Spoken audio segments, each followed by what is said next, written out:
Ah yes, Super Mario Land 3, Wario Land. Let's recap on how Wario came to be. The team who created the Game Boy and Metroid didn't want to really make Mario games. Nintendo did though. The team and Nintendo compromised and the team made a Mario game called Mario Land. But instead of Bowser and Peach, they had Daisy and Tatanga. This was Daisy's first appearance too. Then the second game came out, and instead of even saving a princess, Mario was saving his own castle from Wario. Now we come to this game, Super Mario Land 3 Wario Land. The team are finally getting what they want, making games that star their character. Wario isn't a hero. He is greedy and villainous in many ways, but is willing to play hero if paid well enough.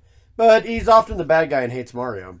Wario has now come, and it's time to take over the Mario Land series as Wario begins his climb into the Wario Land series.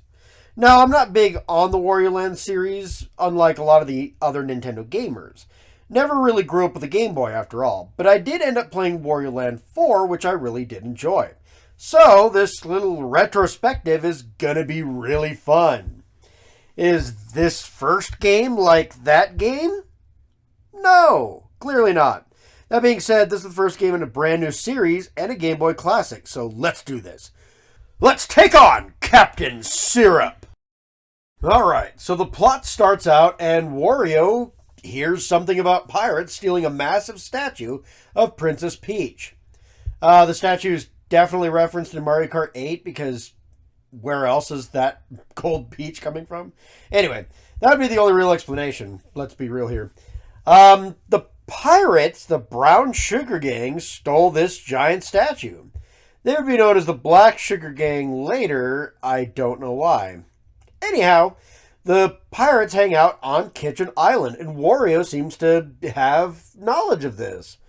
Wario basically busts right into the island and takes on Kitchen Tool Pirates. Wait, how many names do these guys have? Sorry. Anyway, Wario smashes all of these pirates and gang members, stealing all of their treasure, and eventually Wario comes to their castle. Wario's already found some hideouts, taken on their ship, and stormed their train. Now at their castle, Wario takes out their entire castle, breaking it completely down. The castle was hiding the giant Peach statue, which is revealed after Wario defeats the pirate captain, a female by the name of Captain Syrup, and her genie. Yeah, she is a genie for some reason. I'm kind of more interested in that, but oh well. Anyway, unfortunately, when the statue is revealed, Mario just kind of comes in out of nowhere and steals the statue back, being all heroic. Which kind of stinks because Wario did all the work to return the statue so he could get paid, like a ransom. Still, with all the treasure and money he collected, Wario pays Syrup's genie and gets a castle of his own. The quality depending on how much money you had. This story is leagues more original than any Mario story is, and is still rather simple and easy to understand for the kids. That works well for the very first Wario game. Also, despite the fact that it's called Super Mario Land 3, Mario makes like that one cameo at the end I just mentioned, and that's about it. So, yeah, not really a Mario game now, is it?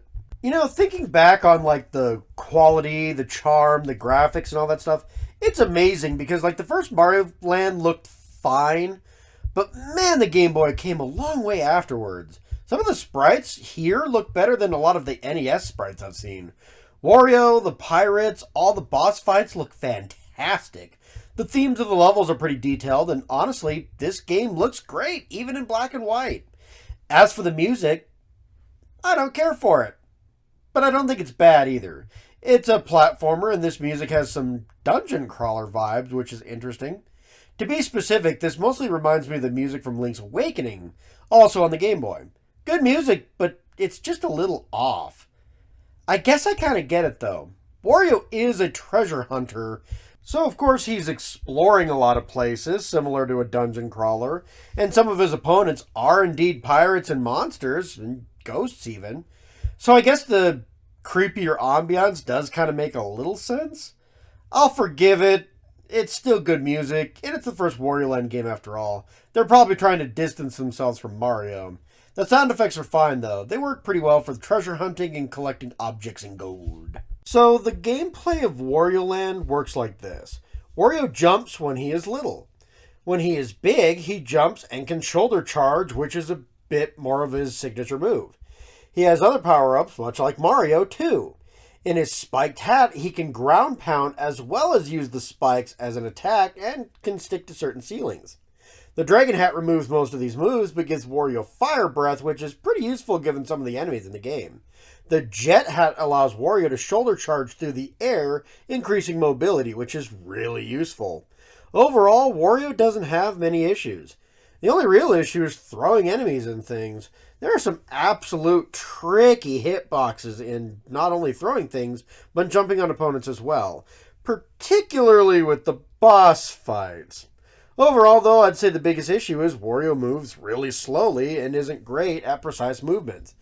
But the game is mostly built around this. Yeah, most of the levels are indeed built around Wario's movements and work really well. There are a ton of fun levels and set pieces to play with. The terrain levels towards the later half of the game are really fun, and most of the ship and jungle levels are challenging but really fun too. The issue is the levels with the bottomless pits or, instant kill obstacles. Every so often, Wario not being precise becomes an issue when you suddenly die in one hit. This begins pretty early in the game too. There's a chase level, a scrolling level more or less, where you can't get too far to the left or else you die. And that's in the first part of the game. I think it's the third level, and it just bumps up the difficulty really quickly and then goes right back to normal. Oops.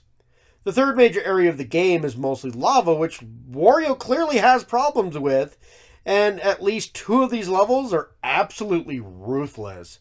There's also a maneuver that Wario uses, charging past the platform and jumping while mid-air just to make some jumps over death pits.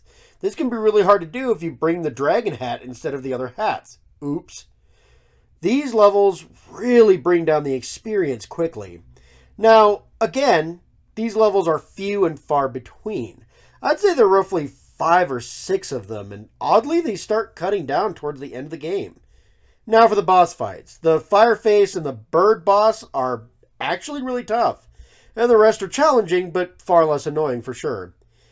Even in the more annoying boss fights, they aren't terrible, they just burn off a lot of lives quickly, and unless you learn, the patterns really fast, they're going to be a problem, because, again, some of these guys can insta-kill you.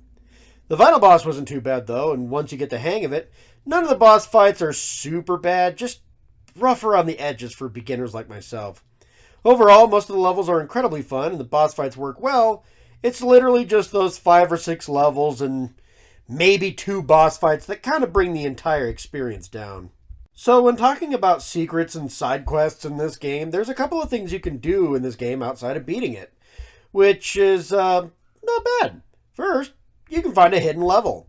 In the second area of the game, there's a secret exit you can find. I found it on accident, and it will lead you to a large iceberg area. These levels are completely optional. The boss fight is so optional that you can actually skip it, which kind of made me laugh. These levels aren't bad, but they can be challenging. There is a bunch of extra treasure, though. In some of the levels, highlighted after you beat the game, these have hidden treasures in them. Yeah. You get these treasures, you have to find a key and a lock. You drag the key to the lock, done. Though you have to be Big Wario, not Small Wario, to also get the treasure because you have to be able to do the shoulder bash. Yeah, that's kind of annoying sometimes. Some of the treasures are only unlockable after beating the game, or at least really close to it, as some of the things you do in other levels and other areas affect previous levels, which is actually kind of cool. The treasures and all the coins you collect end up helping you get a better ending.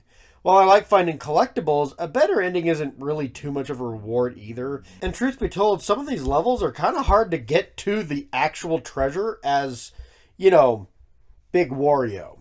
Also, bonus, there's a lot of secret exits to some of these levels too to get more treasure, meaning there's a lot of exploration, and one day I might 100% this game. I just wasn't feeling it. I got the treehouse because I suck, but to be real, that treehouse is better looking than anything I could afford anyway, so I'm happy with it. Oh, and part of the reason I got the treehouse and not a better score is because when you game over and lose all your lives, which could very well happen, yeah, unfortunately, you lose some of the hidden treasures you may have collected, which really sucks. I did hear you can get a moon or better castles, which is cool though. Maybe one day I'll gather all the hidden treasure, but for now, I'm happy with my tree. You can get more coins by gambling, but I suck at the two minigames that you can play at the end of each stage, so I ended up wasting more coins than actually winning. You can also farm lives from this too, but again, I really suck at these games for whatever reason, so there's that. Yeah, maxing out coins is incredibly difficult because you almost have to play the minigames or, exploit cheats and find hidden yeah. No, I'm fine. I'm okay. I don't need to max out my coins. Maybe finding all the treasures, but maxing out coins just to get the moon ending? Nah, not me. Super Mario Land 3, Wario Land, is the first of the Wario Land series. It's not the first game called Wario Land that's actually on the Virtual Boy, believe it or not, but just a minor note. Overall, this game is actually good. It's still fun, but certain things haven't necessarily held up well. A solid 7 out of 10 for me. The music doesn't work well with the game, there are levels that spike the difficulty in unfun ways, and there isn't much rewards for finding everything. Don't get me wrong, treasure hunting is still fun and the secret level is fine, but yeah, slightly better credit screen isn't really much of a reward. The levels are mostly fun though, and the boss fights are decent to good. There's a couple problems, but for the most part, the boss fights are fun.